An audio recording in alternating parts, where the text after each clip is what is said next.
Hello दोस्तों, स्वागत है आप लोगों का अपने यूट्यूब चैनल पर। आज के इस वीडियो में हम लोग डिस्कस करेंगे सीटेट के 10 जनवरी 2022 को प्राइमरी लेवल का जो पेपर हुआ था उसके मैथ्स के 15 क्वेश्चंस को। जैसे कि हम लोग प्रीवियस ईयर की जो भी सीरीज़ है उसको कर रहे हैं, 4 या 5 हम लोग प्रीवियस ईयर के पेपर को डिस्कस कर चुके हैं। आज का पेपर हम लोगों का 10 जनवरी 2022 का है और पहला क्वेश्चन आप लोग स्क्रीन पर देख पा रहे होंगे। निम्नलिखित में से कौन आंकड़ों के आलेखीय निरूपण के लिए प्रयोग नहीं किया जाता है? तो आंकड़ों के आलेखीय निरूपण के लिए अगर चित्रलेख की बात की जाए, पाई चार्ट की बात की जाए और आयत चित्र की बात की जाए तो आंकड़ों के आलेखीय रूप के लिए इन तीनों का प्रयोग किया जाता है, जबकि औसत का प्रयोग आलेखीय रूप के लिए नहीं किया जाता है। क्योंकि औसत आप सभी लोग जानते होंगे, जो औसत होता है वो पदों का कुल योग बटे पदों की कुल संख्या, जितने भी पद दिए होते हैं उनका कुल योग बटे पदों की कुल संख्या होती है। और औसत का जो आलेखीय निरूपण जो है वो नहीं किया जाता है, जबकि चित्र आलेख, पाई चार्ट और आयत चित्र का आलेख निरूपण किया जाता है। नेक्स्ट क्वेश्चन है, अगले क्वेश्चन में श्यामा के पास एक आयताकार कागज था जिसकी लंबाई 16 सेंटीमीटर थी और चौड़ाई 8 सेंटीमीटर थी। फिर उसने कागज को मोड़कर एक वर्ग में बदल दिया। रैखिक सममित की संख्या मोड़ने के बाद क्या बदलाव होगा? तो हम लोगों ने सममित के बारे में बात की थी। सममित जो है, जब भी आप लोग आधा आधा उसको डिवाइड करते हैं तो पूरा पूरा जो है कवर कर लेते हैं। जैसे आयत की बात की जाए, आयत जो है हमारा इस टाइप से होता है। अब आयत में अगर हम लोग देखेंगे, अगर सममित को हमें डिवाइड करना, अगर हम लोग एक बीच से ऐसे कर दे तो पूरा पूरा ऐसे कवर हो जाएगा। और इस तरीके से अगर हम लोग बीच से एक रेखा खींचे ऊर्ध्वाधर तो इस टाइप से भी पूरा पूरा कवर हो जाएगा। यानी जो सममित रैखिक जो है वो दो हो जाएंगी, एक ये वाली रेखा और एक ये वाली रेखा। तो आयत की बात की जाए तो आयत में दो होती हैं। अब कहा जा रहा है कि उसके पास जो आयत था उसने उसको बदलकर एक वर्ग में बदल दिया। वर्ग में बदल दिया, इट मीन्स इस टाइप से हो गया। अब वर्ग की अगर बात की जाए तो वर्ग में जो रैखिक सममिति है तो एक तो आधे पर से आप लोग ऐसे मोड़ेंगे तो पूरा पूरा कवर हो जाएगा। फिर इस टाइप से अगर आप लोग मोड़ेंगे तो भी पूरा पूरा ऊर्ध्वाधर भी कवर हो जाएगा। और वर्ग में अगर बात की जाए तो वर्ग में अगर आप लोग विकर्ण से मोड़ते हैं इस टाइप से, इधर से इधर, तो भी पूरा पूरा कवर हो जाएगा। और अगर इस टाइप से मोड़ते हैं तो भी आप लोगों का पूरा पूरा जो आकृति है वो ढक लेगी। यानी कि जो वर्ग की बात की जाए तो वर्ग में रैखिक सममित एक दो, मतलब एक ये वाली रेखा, एक ये वाली रेखा और दो विकर्ण, यानी कि 4 टोटल जो वर्ग में सममित रेखियों की बात की जाए तो 4 होती हैं और आयत की बात की जाए तो 2 होती हैं। इन सब चीजों को आपको समझना पड़ेगा। जब भी आयत है तो मध्य से अगर आप खींचेंगे और फिर उसको मोड़ेंगे तो एक पूरा पूरा ढक लेगी, और ऊर्ध्वाधर जब खींचेंगे और फिर मोड़ेंगे तो पूरा पूरा आकृति ढक जाएगी, यानी 2 रैखिक सममितियां होंगी। इसी तरीके से वर्ग में आप लोग प्रैक्टिकली करके देख सकते हैं, एक आप लोग ऊपर से मुड़ जाएगा, एक ऊर्ध्वाधर, एक क्षैतिज और 2 विकर्ण, यानी कि 4 टोटल वर्ग में हो जाएगी। तब जब वो आयत से वर्ग में चेंज कर रही है, यानी आयत में उसके पास 2 रैखिक सममिति थी, अब वर्ग में उसके पास 4 हो गई, यानी +2 की बढ़ोतरी हो गई।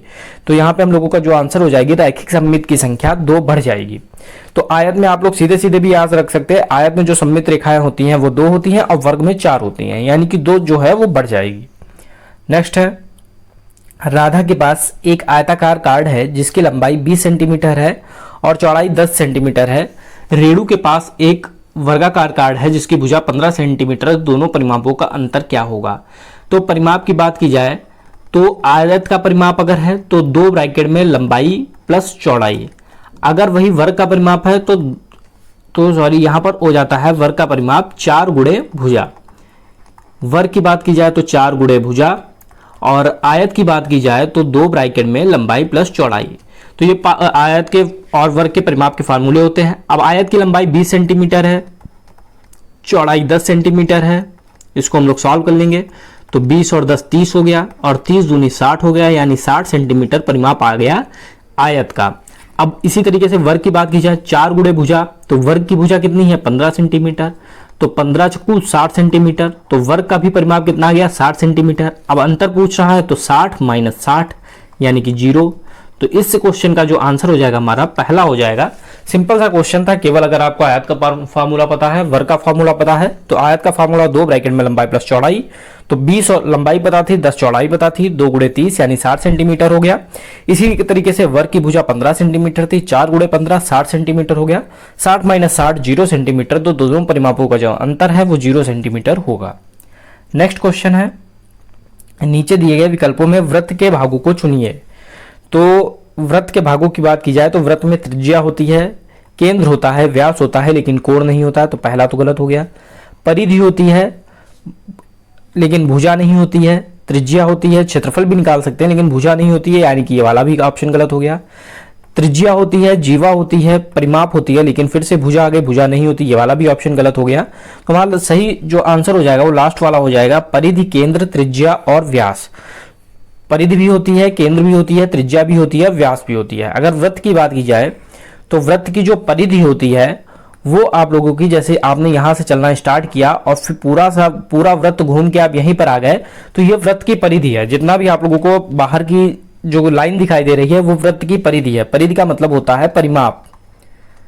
परिधि का मतलब जो हम लोग आयत और वर्ग में परिमाप कहते हैं वही वृत्त में परिधि हो जाती है। तो आपने यहां से चलना स्टार्ट किया, पूरी दूरी को कवर करके आप यहीं पर आ गए, यानी कि ये जो है वृत्त की परिधि हो गई पूरी। केंद्र क्या होता है? केंद्र होता है वृत्त का मध्य बिंदु, जहां से हम लोग जैसे प्रकार से जब हम लोग वृत्त खींचते हैं तो केंद्र बनाकर खींचते हैं, तो वृत्त का जो मध्य बिंदु होता है वो केंद्र होता है। जैसे यहाँ पर ये मध्य बिंदु है, ये केंद्र हो जाएगा। त्रिज्या क्या होती है? मध्य बिंदु और जो वृत्त की परिधि है उसको मिलाने वाली रेखा को हम लोग त्रिज्या कहते हैं, ये हमारी त्रिज्या हो जाएगी। फिर व्यास की बात की जाए तो त्रिज्या का 2 गुना व्यास होता है, ये हमारा व्यास हो जाएगा। और या फिर हम लोग कह सकते हैं वृत्त की जो सबसे बड़ी जीवा होती है वो भी वृत्त का व्यास होती है। जो सबसे बड़ी जीवा होगी वो केंद्र से होकर गुजरेगी और वही हमारा वृत्त का व्यास हो जाएगा। त्रिज्या जो है व्यास की आधी होती है, ये त्रिज्या और व्यास में संबंध होता है। तो इस क्वेश्चन का जो हमारा राइट आंसर होगा ऑप्शन नंबर 4 होगा। नेक्स्ट क्वेश्चन है, यदि मीता 1 घंटे में 16 किलोमीटर की दूरी चलती है तो वह 210 मिनट में कितनी दूरी तय करेगी? तो 1 घंटे में चलती है 16 किलोमीटर, तो 1 घंटे में कितने मिनट होते हैं? 60 मिनट होते हैं। तो 60 मिनट में 16 किलोमीटर, 1 घंटा या फिर 60 मिनट एक ही बात है। अब हम लोग एक एक नियम लगा देंगे, जैसा हम लोग प्रीवियस पेपर में बात किया था। जो एक एक नियम होता है 60 मिनट में पता है तो 1 मिनट में निकाल लेंगे, तो 16/60 हो जाएगा। अब 1 मिनट में पता चल गया, हमसे पूछा गया है 210 मिनट में, तो 210 मिनट में ज़्यादा चलेगी, यानी 210 से इसमें मल्टीप्लाई कर देंगे तो हमारा आंसर आ जाएगा। तो 200 0 से 0 कैंसिल, 2 से काटा 2 तिया 6, 2 अट्ठे 16, 3 से काटा 3 सत्ते 21, तो हमारा जो आ जाएगा 8 × 7 यानी कि 56 किलोमीटर हमारा जो आंसर हो जाएगा ऑप्शन नंबर 2 इस क्वेश्चन का राइट आंसर हो जाएगा। तो इसमें 1 घंटे में 16 किलोमीटर दिया था। अब 1 घंटा कह लो या 60 मिनट कह लो, एक ही बात है। तो 60 मिनट में 16 किलोमीटर हम लोगों ने मान लिया। अब 60 मिनट में 16 किलोमीटर तो 1 मिनट में कम जाएगी, यानी 16/60 हो गया। अब क्वेश्चन में 210 मिनट पूछ रहा था तो 210 से मल्टीप्लाई कर दिया, हमारा आंसर आ गया 56 किलोमीटर। नेक्स्ट क्वेश्चन, अमृता एक वर्गाकार कागज पर ऊर्ध्वाधर रेखाएं बनाकर उन्हें 10 समान आकार की आयताकार पट्टियों में बांटती है। वह उनमें से 3 पट्टियों में लाल रंग भर देती है। अब वह उसी कागज की शीट पर 10 क्षैतिज रेखाएं बनाती है जो उस कागज को 100 बराबर भागों में बांट देती है। मतलब टोटल जो आकृतियां हैं, टोटल जो पट्टियां हैं, आयताकार पट्टियां, इनको यहां पर हम लोग लिख लेते हैं। कुल जो पट्टियां हैं वो कितनी हैं? 10 दी हैं, 10 समान आयताकार पट्टियों में बांटती है। अब इसमें से रंगीन कितनी है यहाँ पे बता रहा है, वह उनमें से 3 पट्टियों में लाल रंग भर देती है। तो हम लोग कह सकते हैं रंगीन पट्टियां, तो रंगीन पट्टियां 3 हैं। टोटल हमारी पट्टियां 10 हैं, उसमें से रंगीन 3 है, तो रंगीन भाग हम लोग निकाल सकते हैं। रंगीन भाग कैसे निकालते हैं? जो हमारी रंगीन जितनी पट्टियां हैं उनको ऊपर रखते हैं और टोटल जितनी पट्टियां हैं वो नीचे रखते हैं, यानी कि जो रंगीन भाग है वो 3/10 आ गया। अब क्वेश्चन में पूछा है कि जो रंगा नहीं है यानी कि रंगहीन भाग, जो रंगा नहीं है यानी कि रंगहीन भाग। अब हम लोगों ने बात की थी DSSB के पेपर जब सॉल्व किए थे उसमें भी बात की थी कि कभी भी अगर परसेंटेज में बात की जाएगी तो कोई भी चीज टोटल 100% होगी। अगर भाग में बात की जाएगी तो टोटल जो भाग है वो 1 होता है। तो टोटल भाग 1, उसमें से रंगीन भाग है 3/10। अगर माइनस कर देंगे तो हमारा आंसर आ जाएगा। एलसीएम ले लेंगे 10, 10 - 3 तो 7/10 इस क्वेश्चन का आंसर हो जाएगा ऑप्शन नंबर 2। तो इसमें क्या किया हम लोगों ने, कुल पट्टियां हमको पता थी 10, रंगीन पट्टियां पता थी 3, तो रंगीन भाग निकाल लिया। तो रंगीन पट्टियां बटे कुल भाग पट्टियां, तो 3/10 हमारा रंगीन भाग आ गया। अब टोटल जो भाग होता है वो 1 होता है। अगर परसेंटेज में आपको दिया होगा तो टोटल परसेंट 100 होता है, वैसे ही अगर भाग है तो टोटल भाग 1 होता है। अब टोटल 1 भाग है, उसमें से रंगा हुआ भाग 3/10 है। अगर टोटल में से रंगा हुआ भाग घटा देंगे तो हमारा जो बिना रंगा हुआ भाग है वो हमें पता चल जाएगा। 10 हमने एलसीएम ले लिया, 10 - 3/10 हो गया। 10 में से 3 गया, 7/10 हमारा जो आंसर हो गया ऑप्शन नंबर 2 इस क्वेश्चन का राइट आंसर हो गया। नेक्स्ट, बिंसी प्रतिदिन लगभग 3 घंटे अखबार पढ़ती है। आज उसने 2 घंटे 55 मिनट में अखबार पढ़ना पूरा किया, उसे कितने सेकंड अखबार पढ़ा। अब या तो 2 घंटे 55 मिनट को हम लोग सेकंड में बदल लें तो हमारा आंसर आ जाएगा, या फिर एक काम हम लोग ये भी कर सकते हैं कि जो प्रतिदिन है वो 3 घंटे अखबार पढ़ती है, तो 3 घंटे बढ़ती है, घंटे को मिनट में बदलने के लिए 60 से मल्टीप्लाई करते हैं और मिनट से सेकंड में बदलने के लिए 60 से मल्टीप्लाई करते हैं। इतना आप लोगों को पता होगा, क्योंकि 1 घंटे में 60 मिनट और 1 मिनट में 60 सेकंड, तो हम लोगों ने पहले घंटे से मिनट में चेंज किया, फिर मिनट से सेकंड में चेंज किया। तो यहां पर हम लोगों का आ जाएगा, ये जब मल्टीप्लाई करेंगे तो 10,800, तो वो 10,800 सेकेंड डेली पढ़ती है। तो अब आज उसने क्या किया, 2 घंटे 55 मिनट में अखबार पूरा किया, यानी कि डेली अगर 3 घंटे पढ़ रही है और आज उसने 2 घंटे 55 मिनट पढ़ा, तो 2 घंटे 55 मिनट यानी कि आज उसने 5 मिनट पहले पढ़ लिया, तो 5 मिनट कम आज अखबार पढ़ा। तो 5 मिनट में सेकंड निकाल लेंगे, तो 1 मिनट में 60 सेकंड, 5 मिनट में 5 गुणे 60 यानी 300 सेकंड। तो डेली वो 10,800 सेकंड पढ़ती है, आज उसने पढ़ा 300 सेकंड। अगर हम लोग आज उसने 300 सेकंड कम पढ़ा, अगर हम लोग 10,800 में से 300 माइनस कर देंगे तो आज के सेकंड हमें पता चल जाएंगे, जो कि हमारा हो जाएगा 10,500 सेकंड। हमारा आंसर हो जाएगा ऑप्शन नंबर 2। डायरेक्ट आप लोग 2 घंटे 55 मिनट को भी सेकंड में कन्वर्ट कर सकते थे, लेकिन मल्टीप्लिकेशन काफी लंबी हो जाती है। तो यहां पर दिमाग लगाने वाली बात ये थी कि 3 घंटे डेली पढ़ती है, आज उसने 2 घंटे 55 मिनट अखबार पढ़ा, यानी कि 5 मिनट उसने अखबार जो है कम पढ़ा। अब 5 मिनट को सेकंड में बदलने के लिए 1 मिनट में 60 सेकंड, तो 5 मिनट में 5 गुणे 60 यानी 300 सेकंड। और डेली पढ़ रही है 3 गुणे 60 गुणे 60, क्योंकि 3 घंटे, घंटे को मिनट में चेंज किया, मिनट को सेकंड में। डेली 10,800 सेकंड पढ़ रही है, आज उसने 300 सेकंड कम पढ़ा, यानी कि आज उसने 10,500 सेकंड में अखबार को पूरा पढ़ लिया। तो आंसर हो जाएगा हमारा ऑप्शन नंबर 2। नेक्स्ट क्वेश्चन, निम्नलिखित में से पूर्ण घन क्या है। तो प्रीवियस क्वेश्चन में, प्रीवियस पेपर में भी हमने इस टाइप के क्वेश्चंस को डिस्कस किया है। जो पूर्ण घन होते हैं, जैसे यहाँ पर 25 है, 25 के अगर हम लोग गुणनखंड करेंगे 5 गुणे 5, तो ये पूर्ण वर्ग होगा, ना कि पूर्ण घन, क्योंकि घन के लिए हमारा जो पेयर बनने चाहिए वो 3 के बनने चाहिए और पूर्ण वर्ग के लिए 2 के पेयर बनने चाहिए। तो यहाँ पे 5 के हमारे 2 के पेयर बने हैं, यानी ये पूर्ण वर्ग है, ना कि घन। ऐसे 36 की बात की जाए तो 36 में 6 गुणे 6 हो जाएगा, तो ये भी पूर्ण वर्ग हो जाएगा, ना कि पूर्ण घन। फिर 64 की बात की जाए तो 64 के अगर हम लोग गुणनखंड करेंगे तो 4 गुणे 4 गुणे 4। अब यहाँ पर 3 का पेयर बन रहा है, यानी कि ये जो है पूर्ण घन है, और हमारा जो राइट आंसर हो जाएगा ऑप्शन नंबर 3 हो जाएगा। अब ऐसे अगर आप लोग डायरेक्ट नहीं कर पा रहे हो तो इस टाइप से भी करके देख सकते हैं। 2 तिया 6, 2 दूना 4, 16, 2 अट्ठे 16, 2 दूना 4, 2 एकम 2। तो यहाँ पर हम लोग देख सकते हैं, जो हम लोगों का यहाँ पर आएगा 2 चक्कू 8, फिर 2 दूना 4, फिर 2 एकम 2। तो ये हम लोगों का एक ये पेयर बना 2 का, एक ये पेयर बना 2 का, यानी 2 इंटू 2, तो 2 इंटू 2 4 हो जाएगा, यानी 64 का जो घनमूल आएगा वो 4 आएगा। तो पूरा जो हमारा पेयर हो सकता है, वो हमारा जो इसका घनमूल हो सकता है वो 4 हो सकता है। तो 64 जो है हमारा पूर्ण घन हो जाएगा। चाहे आप इस टाइप से कर लें तो भी आपका जो घनमूल है वो 4 आएगा, इस टाइप से भी कर लेंगे तो भी आपका पूर्ण जो घनमूल है वो आपका 4 ही आएगा। चाहे 4 के पेयर बना ले, चाहे 2 के पेयर बनाए। 2 के पेयर बनाएंगे तो 2 बार में बनेंगे, 2 इंटू 2 इंटू 2, 1 2 का पेयर, 2 इंटू 2 इंटू 2, 1 2 का पेयर, 2 इंटू 2 तो हो जाएगा 4। या फिर आप लोग डायरेक्ट देख सकते हैं 4 चक्कू 16 चक्कू 64। इसी तरीके से 81 की बात की जाए तो 81 में 9 गुणे 9, तो 9 निमा 81, यानी ये जो है पूर्ण वर्ग है, ना कि पूर्ण घन। हम लोगों ने बात की थी कि आपको जो है 1 से 20 तक की आप लोगों को वर्ग याद होने चाहिए और 1 से 15 तक की आप लोगों को घन याद होने चाहिए, तभी आप लोग इस टाइप के क्वेश्चंस को आसानी से कर पाएंगे, क्योंकि वो काफी सिंपल है। 9 का स्क्वायर 81, 8 का स्क्वायर 64, 6 का स्क्वायर 36 और 5 का स्क्वायर 25। अगर घन इसकी बात की जाए, घनमूल घन की बात की जाए तो 36 किसी का नहीं होता, 4 का स्क्वायर 64 होता है और 81 किसी का नहीं होता है।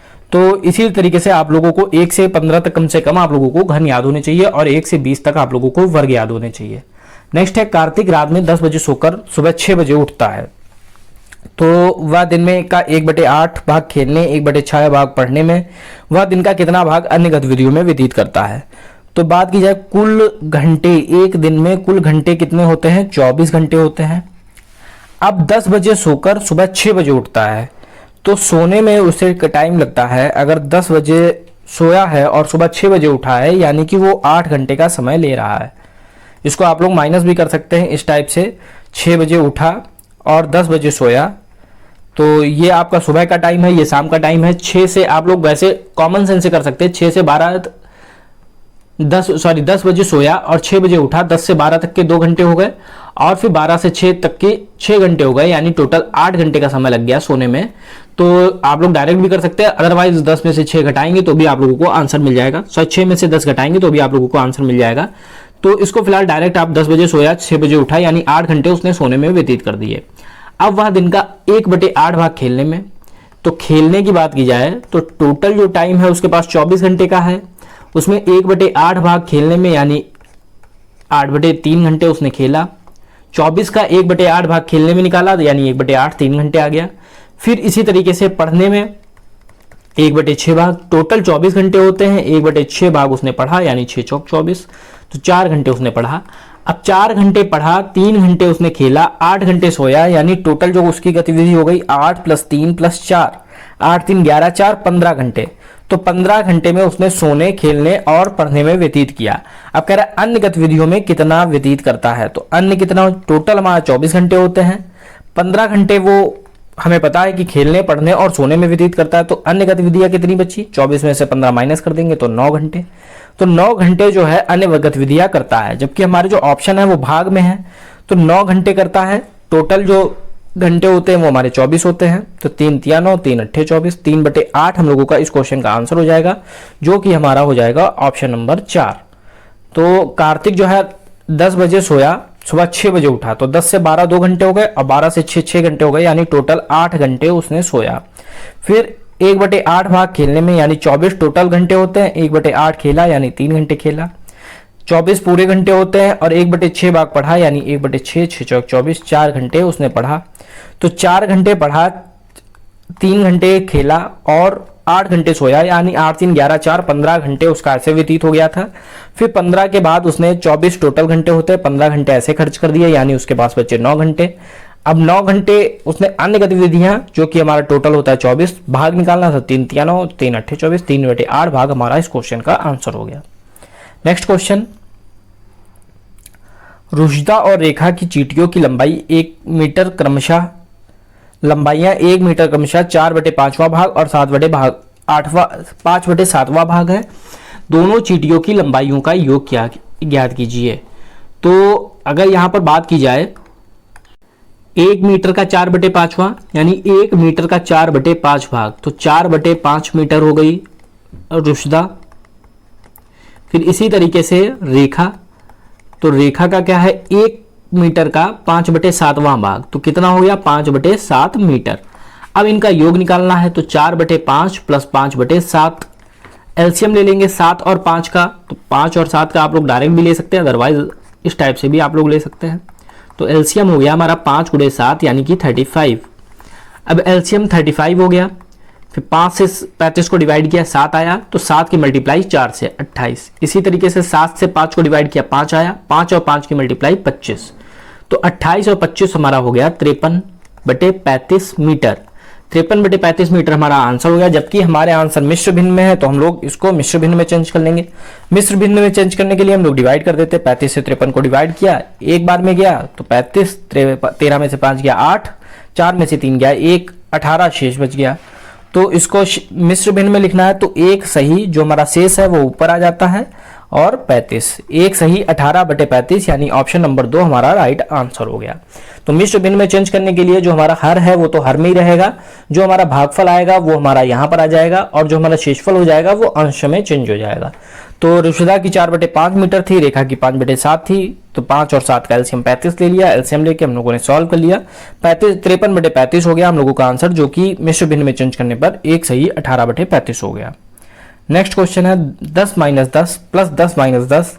इस टाइप से अगर सीरीज चलती रहे तो पदों का योग क्या होगा यदि पदों की संख्या सम है। सम का मतलब या तो पद 2 हैं या 4 हैं या 6 हैं या 8 हैं या 10 हैं, इस टाइप से सीरीज चलती रहेगी। तो अगर पद 2 हैं तो 10 - 10 0 हो जाएगा। अगर हम लोग बात करें पद 4 हैं तो 10 - 10 10 माइनस 10 तो भी जीरो हो जाएगा। अगर 6 है यानी 1 2 3 4 5 6 यहाँ तक है तो 10 10 कैंसिल, 10 10 कैंसिल, 10 10 कैंसिल, जीरो हो जाएगा।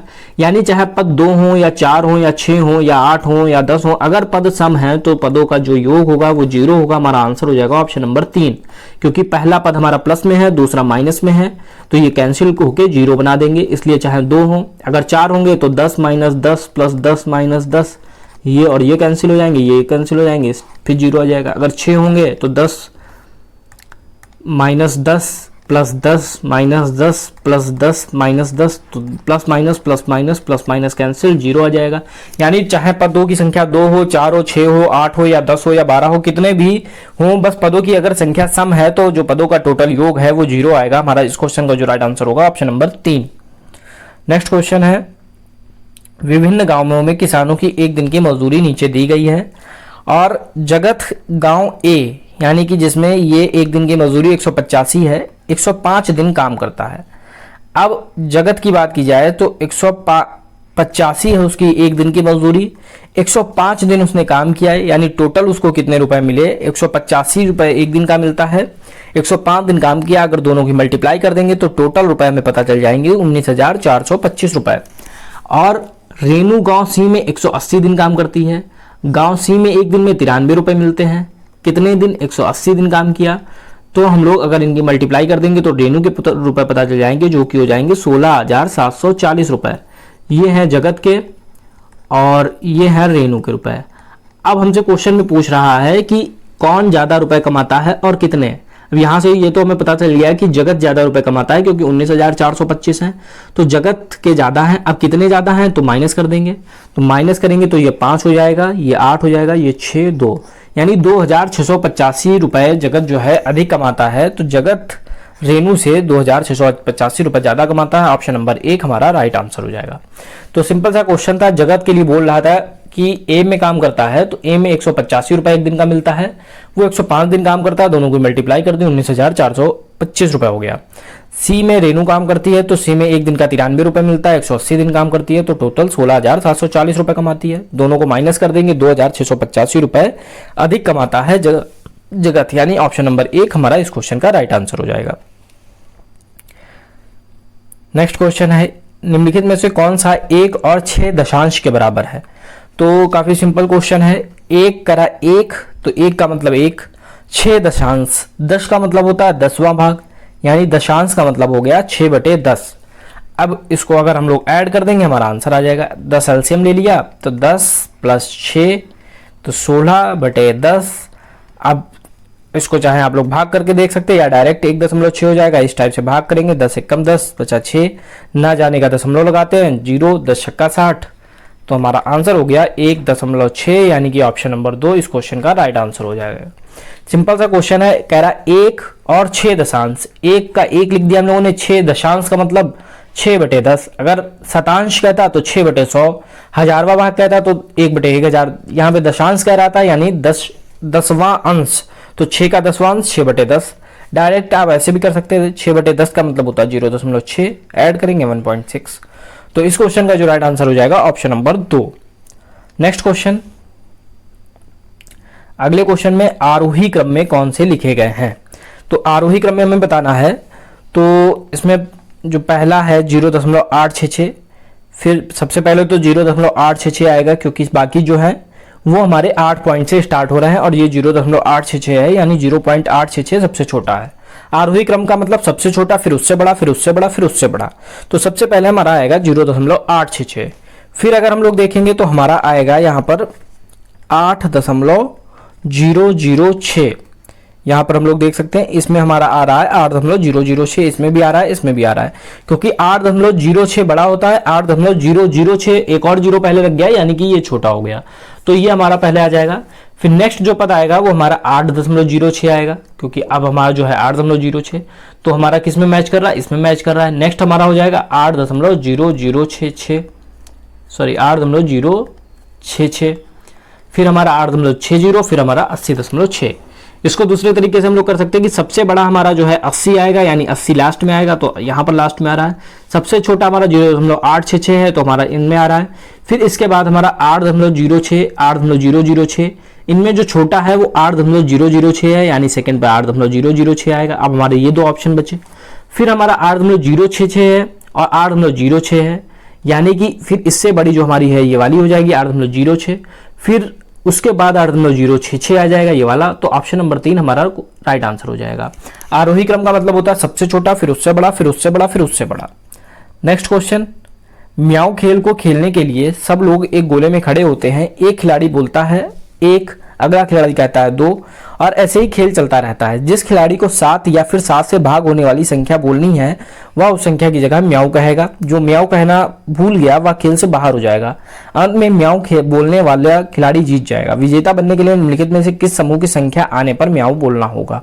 तो म्याऊं का बोलना होगा जो संख्या 7 या फिर 7 से भाग होने वाली हो। तो 7 से भाग होने वाली संख्या, अब इसमें जो भी हमारे ऑप्शंस हैं, जो सारे ऑप्शन 7 से विभाजित होंगे वही हमारा आंसर हो जाएगा। जैसे यहाँ पर 133 है तो 133 7 से विभाजित होता है, तो 7 एकम 7 बचा 6, 7 नेम 63, तो ये पूरा पूरा विभाजित हो गया। ऐसे 154 को भाग करके देख सकते हैं आप, 7 एकम 7 दूनी 14 बचा 1, 7 दूनी 14, ये भी एक पूरा पूरा विभाजित हो गया। फिर 203 को देख सकते हैं, तो 7 दूनी 14 बचा 6, 7 नेम 63, तो ये भी पूरा पूरा विभाजित हो गया। यानी जो हमारा आंसर हो जाएगा वो ऑप्शन नंबर 3 हो जाएगा। बाकी ऑप्शंस को आप डिवाइड करके देख सकते हैं, कोई ना कोई ऑप्शन आपका जो है 7 से डिवाइड नहीं होगा। जो हमारा आंसर होने के लिए, क्योंकि यहाँ पर ये चीज हमको ध्यान रखनी थी, 7 या फिर 7 से विभाजित होने वाली संख्या, तो 7 से विभाजित होने वाली संख्या हमको निकालनी थी, जो कि हमारी ऑप्शन 3 में तीनों संख्याएं 7 से विभाजित हो रही हैं। यानी इस क्वेश्चन का जो राइट आंसर हो जाएगा ऑप्शन नंबर 3।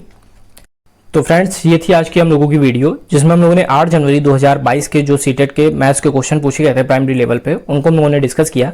नेक्स्ट वीडियो में जो हम लोगों का नेक्स्ट पेपर होगा उसको डिस्कस करेंगे। अगर आप लोगों को वीडियो पसंद आए तो वीडियो को लाइक करें, साथ ही साथ चैनल को सब्सक्राइब करें। मिलते हैं नेक्स्ट वीडियो में। Thank you.